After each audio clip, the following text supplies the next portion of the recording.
एक लड़की कॉलेज जा रही होती है, तभी उसके पिता रास्ते में उसको देख लेते हैं और उस लड़की का पीछा करने लगते हैं। लेकिन जब लड़की कॉलेज में दाखिल होती है तो वो एक लड़के से बात करने लगती है। एक लड़का उसका रास्ता घेर लेता है और उससे बातें करने लगता है। फिर उसके कुछ टाइम बाद वो लड़की भी अपने रास्ते चली जाती है और वो लड़का भी अपने रास्ते चला जाता है। फिर उसके पिता भी वहाँ से अपने घर चले जाते हैं। लेकिन एक दिन बाद फिर उसके पिता अपने लड़की का पीछा करते हैं तो देखते हैं वो लड़का फिर से कॉलेज में उस लड़की को घेर लेता है और उससे बातें करने लगता है। अब ये बात उस लड़की के पिता को गंवारा नहीं आता है और वो वहाँ से कॉलेज प्रशासन को बोलने लगते हैं कि आपके कॉलेज में ये सब क्या हो रहा है। एक लड़का है जो मेरी लड़की को परेशान कर रहा है और प्रॉब्लम कर रहा है और आप लोग कुछ नहीं कर रहे हैं। अब ये प्रशासन जब ये सुनती है तो उस लड़के के फादर को बुलाती है और उस लड़के के फादर को बोलती है कि आपका लड़का देखिए क्या क्या कर रहा है, पढ़ाई करने आता है कि ये करने आता है। जब उस लड़के के पिता घर जाते हैं तो उस लड़के को इतना बुरा भला कहते हैं कि वो लड़का अपने मन में ही सोच लेता है और कुछ दिनों बाद 2 कत्ल कर देता है। तो चलिए पूरी कहानी को इस वीडियो के माध्यम से बताएंगे आखिर में हुआ था क्या। अगर आप इस चैनल पर नए हैं तो चैनल को सब्सक्राइब, लाइक, शेयर करना मत भूलिए। आज की जो मैं सच्ची घटना आप लोग को सुनाने जा रहा हूँ, ये हरियाणा प्रदेश का एक जिला लगता है सिरसा। वहीं से कुछ किलोमीटर दूर पे एक गांव लगता है। उसी गांव में 2 भाई एक साथ में रहते हैं। एक भाई का घर बाजू में रहता है और छोटे भाई का घर उससे बाजू में रहता है। छोटे भाई का एक लड़का रहता है जिसका उम्र 18 साल रहता है। अचानक 24 सितंबर 2024 को सुबह में 4 बजे वो उठता है और दौड़ के अपने ताऊ जी के पास जाता है और बोलता है, ताऊ जी चलिए हमारे घर में बदमाश घुस गए हैं, 2 हथियारधारी घुस गए हैं और घर में भी आग लगा दिए हैं। अब इतना सुनना रहता है ताऊ जी को उस लड़के का। वो चीखने और चिल्लाने लगते हैं। अब करें तो क्या करें। कुछ लोग तो उठ जाते हैं, आ जाते हैं, क्योंकि उतना सुबह भी नहीं हुआ रहता है। सुबह का 3 या 4 बज रहा होता है, यानी कि भोर हुआ रहता है। अब जल्दी जल्दी जो कुछ लोग आते हैं जल्दी जल्दी उस घर को चारों ओर से घेर लेते हैं और जब घर में अंदर जाते हैं तब देखते हैं कि सारा सामान जल रहा है और वहीं पर 2 बॉडी भी, यानी कि उस घर के 2 लोग भी 90% जल गए होते हैं। उनको बचाने की बहुत कोशिश किया जाता है लेकिन वो लोग नहीं बच पाते हैं। तभी पुलिस को कॉल भी कर दिया जाता है और पुलिस भी उसी बीच में कुछ टाइम बाद आ जाती है। अब पुलिस आने के बाद सबसे पूछताछ करती है कि आखिर में इस घर में हुआ था क्या, और जो 2 लोग जले थे वो लोग भी शायद इस दुनिया में नहीं रहते हैं, वो भी जलने की वजह से उनका भी मौत हो गया रहता है। अब पुलिस वाले सबसे पहले ये पूछते हैं कि इस घर में कितने लोग रहते हैं। तो जो उस लड़के का ताऊ रहते हैं वो बताते हैं कि मेरा भाई और मेरी भाभी और उनका एक छोटा सा जो बेटा है जो 18 साल का है वो साथ में रहता है। तो उस टाइम घर में क्या हुआ था, कौन देखा था, कोई किसी ने देखा था तो आकर बताइए। अब वो लड़का को बैठाते हैं और पुलिस वाले पूछना चालू कर देते हैं, ये बताओ सबसे पहले तुमने क्या देखा।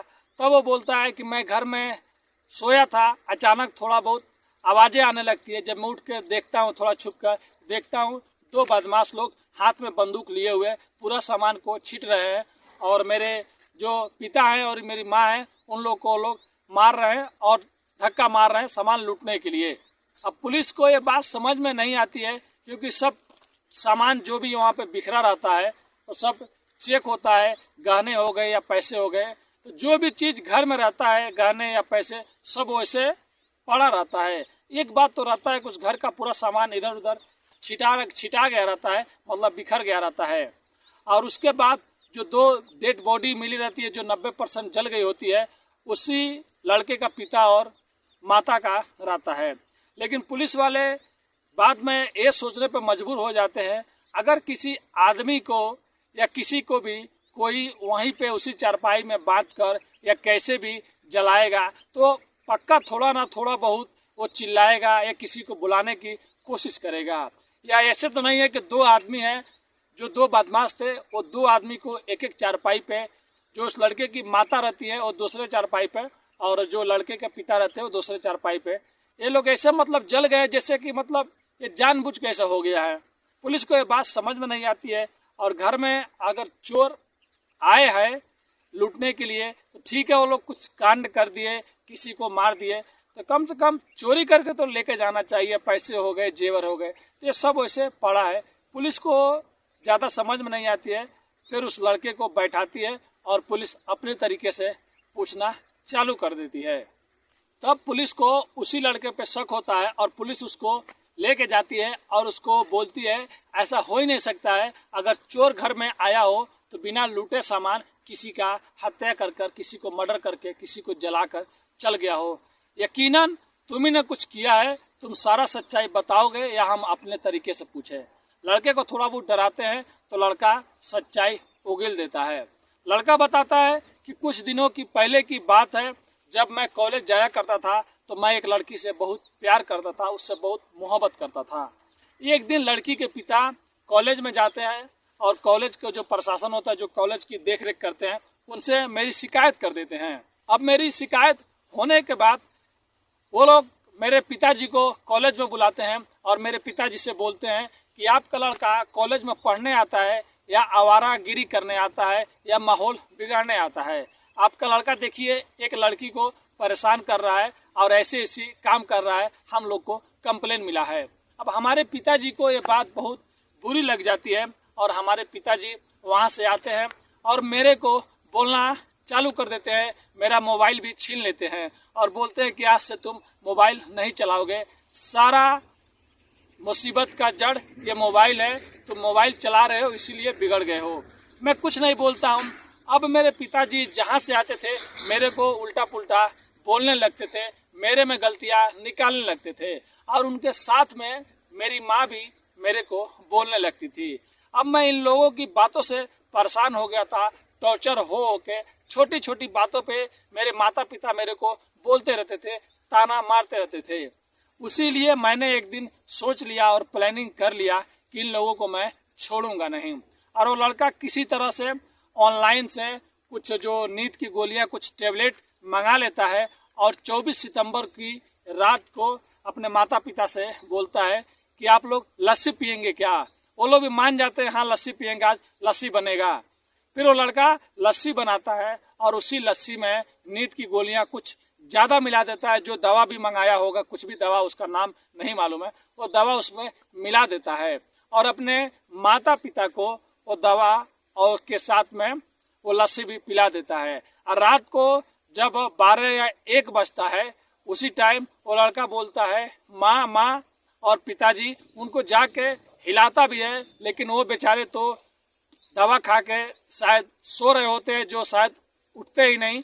लेकिन ज़्यादा उन लोग को हिलाता है, बुलाता है, लेकिन जब कोई भी आवाज़, कोई भी रिस्पॉन्स नहीं आता है, तब लड़के के दिमाग में शैतान घुस जाता है और वहीं से एक राड उठाता है और अपनी माँ के सर पे मारने लगता है। लगभग कई राड मारता है, शायद उसी टाइम उनकी मौत हो जाती है। फिर उसके बाद अपने पिता के भी सर पे बहुत राड मारता है और राड मारने के बाद जब उसको ये यकीन हो जाता है, कन्फर्म हो जाता है कि ये लोग अब नहीं बचे हैं, फिर वहीं पे बैठकर चिल्लाता है कि अब मेरे को बोलो, मैं कुछ भी नहीं करता था, मेरे को बहुत तुम लोग बोलते थे, अब मेरे को आकर बोलो, तुम्हारी वजह से मैंने ये सब तुम्हारे साथ में किया है। उसके बाद में अब उसके दिमाग में आता है कि मैं तो अब पकड़ा जाऊंगा। उसके बाद वो एक साजिश रचता है, पूरे घर का कपड़ा सामान छींट देता है, बिखेर देता है और वहीं पे जहाँ जहाँ पे लोग सोए रहते हैं उन लोग ऊपर कपड़ा और रख देता है और आग लगा देता है। और जब आग लगा देता है तो कुछ ना कुछ उसको क्लू चाहिए बचने के लिए, किसी पे इल्जाम लगाने के लिए। उसी टाइम वहाँ से धीरे से निकलता है और अपने ताऊ जी के पास में जाता है और बोलता है ताऊ जी, घर में 2 बदमाश घुस गए हैं और पूरा सामान इधर उधर बिखेर रहे हैं और शायद उन लोगों के हाथ में बंदूक भी है, कुछ गलत मत हो जाए। अब ताऊ बेचारा करते तो क्या करते, उसके बाद लोगों को बुलाते हैं और पूरा घर को घेर लेते हैं। तो ये कहानी जब पुलिस के सामने आई और जब पुलिस वालों ने गांव वालों को और उसके ताऊ को बताया तो सबके पैरों तले से जमीन खिसक गया कि कैसे एक लड़का जो अपने माँ बाप का इकलौता था, माँ बाप हमेशा अपने बच्चे के बारे में अच्छा सोचते हैं, अगर कुछ भला या बुरा या कुछ डांट भी देते हैं तो तुम लोग को सोचना चाहिए कि ये हमारे लिए है। लेकिन यहाँ पे जो लड़का रहता है अपने मन में कुछ और घर बना लेता है और बदला लेने की फिराक में पड़ जाता है, लेकिन उसको ये नहीं मालूम रहता है कि हमारे माँ बाप आज ले जो भी मेरे लिए किया है सब मेरे लिए किया है और मैं उनका इकलौता बेटा हूँ।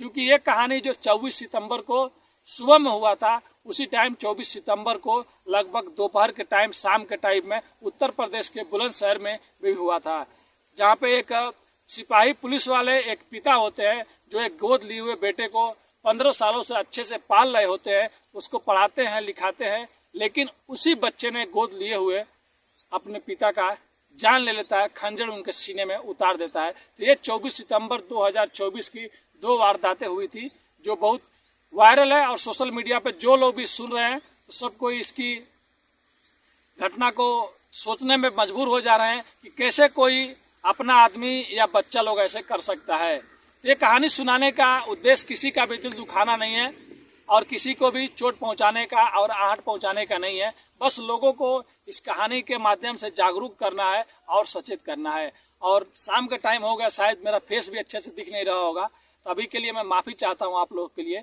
और कहानी अभी ख़त्म करता हूँ। तो मिलते हैं नेक्स्ट वीडियो में कुछ अच्छी कहानियों के साथ। तो अपने फैमिली के साथ में स्वस्थ रहिए और अपनी फैमिली को सेफ रखिए। धन्यवाद।